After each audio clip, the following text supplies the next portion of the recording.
अथ एकादश अध्यायः। मैं भुवनेश्वरी देवी का ध्यान करता हूँ।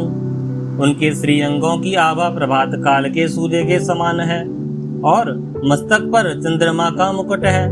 वे उभरे हुए स्तनों और 3 नेत्रों से युक्त हैं। उनके मुख पर मुस्कान की छटा छाई रहती है और हाथों में वरद, अंकुश, पास एवं अभय मुद्रा शोभा पाते हैं। ऋषि कहते हैं, देवी के द्वारा वहां महादैत्यपति शुंभ के मारे जाने पर इंद्र आदि देवता अग्नि को आगे करके उन कात्यायनी देवी की स्तुति करने लगे। उस समय अभीष्ट की प्राप्ति होने से उनके मुख कमल दमक उठे और उनके प्रकाश से दिशाएं भी जगमगा उठी थीं। देवता बोले, शरणागत की पीड़ा दूर करने वाली देवी हम पर प्रसन्न हो। संपूर्ण जगत की माता प्रसन्न हो। विश्वेश्वरी, विश्व की रक्षा करो। देवी, तुम ही चराचर जगत की अधीश्वरी हो। तुम इस जगत का एकमात्र आधार हो, क्योंकि पृथ्वी रूप में तुम्हारी ही स्थिति है। देवी, तुम्हारा पराक्रम अलंघनीय है। तुम ही जल रूप में स्थित होकर संपूर्ण जगत को तृप्त करती हो। तुम अनंत बल संपन्न वैष्णवी शक्ति हो। इस विश्व की करण भूता परा माया हो। देवी, तुमने इस समस्त जगत को मोहित कर रखा है। तुम ही प्रसन्न होने पर इस पृथ्वी पर मोक्ष की प्राप्ति कराती हो। देवी, संपूर्ण विद्याएं तुम्हारे ही भिन्न भिन्न स्वरूप हैं। जगत में जितनी स्त्रियां हैं वे सब तुम्हारी ही मूर्तियां हैं। जगदम्ब, एकमात्र तुमने ही इस विश्व को व्याप्त कर रखा है। तुम्हारी स्तुति क्या हो सकती है। तुम तो स्तवन करने योग्य पदार्थों से परे एवं परावाणी हो। जब तुम सर्वस्वरूपा देवी स्वर्ग तथा मोक्ष प्रदान करने वाली हो, तब इसी रूप में तुम्हारी स्तुति हो गई। तुम्हारी स्तुति के लिए इससे अच्छी उक्तियां और क्या हो सकती है। बुद्धि रूप से सब लोगों के हृदय में विराजमान रहने वाली तथा स्वर्ग एवं मोक्ष प्रदान करने वाली नारायणी देवी तुम्हें नमस्कार है। कला, काष्ठा आदि के रूप से क्रमशः परिणाम की ओर ले जाने वाली तथा विश्व का उपसंहार करने में समर्थ नारायणी तुम्हें नमस्कार है। नारायणी, तुम सब प्रकार का मंगल प्रदान करने वाली मंगलमयी हो। कल्याणदायिनी शिवा हो। सब पुरुषार्थों को सिद्ध करने वाली शरणागत वत्सला, 3 नेत्रों वाली एवं गौरी हो, तुम्हें नमस्कार है। तुम सृष्टि पालन और संहार की शक्ति भूता सनातनी देवी, गुणों का आधार तथा सर्व गुणमयी हो। नारायणी, तुम्हें नमस्कार है। शरण में आए हुए दीनों एवं पीड़ितों की रक्षा में संलग्न रहने वाली तथा सबकी पीड़ा दूर करने वाली नारायणी देवी, तुम्हें नमस्कार है।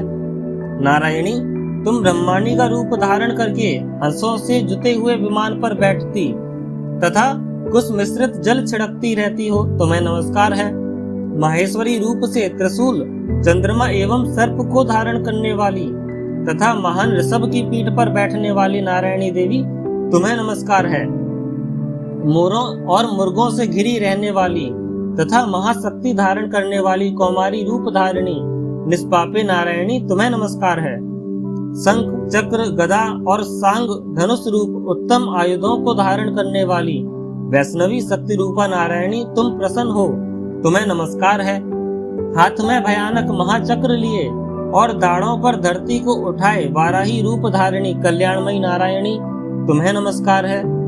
भयंकर नृसिंह रूप से दैत्यों के वध के लिए उद्योग करने वाली तथा त्रिभुवन की रक्षा में संलग्न रहने वाली नारायणी, तुम्हें नमस्कार है। मस्तक पर किरीट और हाथ में महावज्र धारण करने वाली, सहस्त्र नेत्रों के कारण उद्दीप्त दिखाई देने वाली और वृत्रासुर के प्राणों का अपहरण करने वाली इंद्र शक्ति रूपा नारायणी देवी, तुम्हें नमस्कार है। शिवदूती रूप से दैत्यों की महती सेना का संहार करने वाली, भयंकर रूप धारण तथा विकट गर्जना करने वाली नारायणी, तुम्हें नमस्कार है। दाढ़ों के कारण विकराल मुख वाली, मुंडमाला से विभूषित मुंड मर्दनी चामुंडा रूपा नारायणी, तुम्हें नमस्कार है। लक्ष्मी, लज्जा, महाविद्या, श्रद्धा, पुष्टि, स्वधा, ध्रुवा, महारात्रि तथा महाअविद्या रूपा नारायणी, तुम्हें नमस्कार है। मेधा, सरस्वती, परा, भूति, बाभ्रवी, तामसी, नियता तथा ईसा रूपिणी नारायणी, तुम्हें नमस्कार है।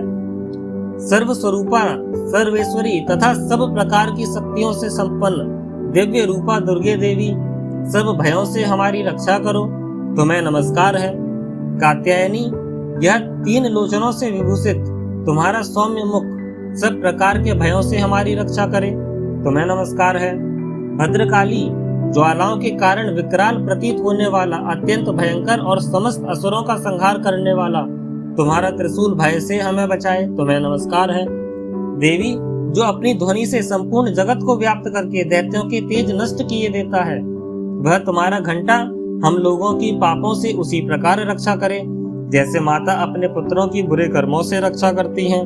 चंडिके, तुम्हारे हाथों में सुशोभित खड्ग जो असुरों के रक्त और चर्बी से चर्चित है, हमारा मंगल करे, हम तुम्हें नमस्कार करते हैं। देवी, तुम प्रसन्न होने पर सब रोगों को नष्ट कर देती हो और कुपित होने पर मनोवांछित सभी कामनाओं का नाश कर देती हो। जो लोग तुम्हारी शरण में आ चुके हैं उन पर विपत्ति तो आती ही नहीं। तुम्हारी शरण में गए हुए मनुष्य दूसरों को शरण देने वाले हो जाते हैं। देवी अंबिके, तुमने अपने स्वरूप को अनेक भागों में विभक्त करके नाना प्रकार के रूपों से जो इस समय इन धर्मद्रोही महादैत्यों का संहार किया है, वह सब दूसरी कौन कर सकती थी। विद्याओं में ज्ञान को प्रकाशित करने वाले, शास्त्रों में तथा आदि वाक्यों में तुम्हारे सिवा और किसका वर्णन है, तथा तुमको छोड़कर दूसरी कौन ऐसी शक्ति है जो इस विश्व को अज्ञानमय घोर अंधकार से परिपूर्ण ममता रूपी गड्ढे में निरंतर भटका रही हो। जहाँ राक्षस, यहाँ भयंकर विष वाले सर्प, जहाँ शत्रु, जहाँ लुटेरों की सेना और जहाँ दावानल हो, वहाँ तथा समुद्र के बीच में भी साथ रहकर तुम विश्व की रक्षा करती हो। विश्वेश्वरी, तुम विश्व का पालन करती हो, विश्व रूपा हो, इसलिए संपूर्ण विश्व को धारण करती हो। तुम भगवान विश्वनाथ की भी वंदनीय हो। जो लोग भक्ति पूर्वक तुम्हारे सामने मस्तक झुकाते हैं, वे संपूर्ण विश्व को आश्रय देने वाले होते हैं। देवी प्रसन्न हो, जैसे इस समय असुरों का वध करके तुमने शीघ्र ही हमारी रक्षा की है, उसी प्रकार सदा हमें शत्रुओं के भय से बचाओ। संपूर्ण जगत का पाप नष्ट कर दो और उत्पात एवं पापों के फलस्वरूप प्राप्त होने वाले महामारी आदि बड़े बड़े उपद्रवों को शीघ्र दूर करो। विश्व की पीड़ा दूर करने वाली देवी, हम तुम्हारे चरणों पर पड़े हुए हैं, हम पर प्रसन्न हो। त्रिलोकनी वासियों की पूजनीय परमेश्वरी, सब लोगों को वरदान दो। देवी बोली, देवताओं, मैं वर देने को तैयार हूँ। तुम्हारे मन में जिसकी इच्छा हो वह वर मांग लो। संसार के लिए उस उपकारक वर्ग को मैं अवश्य दूंगी। देवता बोले, सर्वेश्वरी, तुम इसी प्रकार तीनों लोकों की समस्त बाधाओं को शांत करो और हमारे शत्रुओं का नाश करती रहो। देवी बोली, देवताओं, वैवस्वत मनवंतर के 28वें युग में शुंभ और निशुंभ नाम के 2 अन्य महादैत्य उत्पन्न होंगे। तब मैं नंद गोप के घर में उनकी पत्नी यशोदा के गर्भ में अवतीर्ण हो विंध्याचल में जाकर रहूंगी और उक्त दोनों असुरों का नाश करूंगी। फिर अत्यंत भयंकर रूप से पृथ्वी पर अवतार ले मैं वैप्रचित नाम वाले दानव का वध करूंगी। उस भयंकर महादैत्यों को भक्षण करते समय मेरे दांत अनार के फूल की भांति लाल हो जाएंगे। तुम स्वर्ग में देवता और मृत्यु लोक में मनुष्य सदा मेरी स्तुति करते हुए मुझे रक्तदंतिका कहेंगे। फिर जब पृथ्वी पर 100 वर्षों के लिए वर्षा रुक जाएगी और पानी का अभाव हो जाएगा, उस समय मुनियों के स्तवन करने पर मैं पृथ्वी पर अयो निजार रूप में प्रकट होंगी और 100 नेत्रों से मुनियों को देखूंगी। अतः मनुष्य शताक्षी इस नाम से मेरा कीर्तन करेंगे।